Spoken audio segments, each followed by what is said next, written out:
Before you install the cup onto the sprayer, ensure that you have the prime spray knob in the prime position and the sprayer is unplugged. Now we can install the cup on the sprayer. And when we do this, we'll want to verify the pump filter is installed and clean.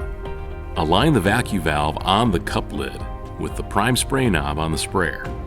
Push the cup assembly onto the sprayer, then twist to lock. Now we can prime the sprayer. Verify the prime spray knob is pointed down to the prime position. Plug the sprayer into the grounded power source. Open the vacuum valve cap and tilt the sprayer so the vacuum valve is at the highest point. This will ensure that all the air in the flex liner can be fully evacuated. Gently squeeze the flex liner until no more air bubbles appear in the vacuum valve. Continue to squeeze the flex liner while pulling the trigger for 10 seconds.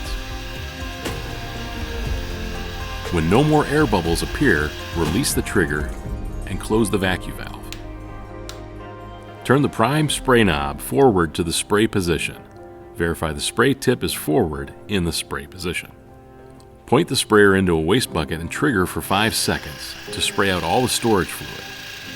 To avoid pump damage, if the sprayer does not spray after 5 seconds, stop and repeat the startup process. If your sprayer does spray within 5 seconds, you are now ready to spray.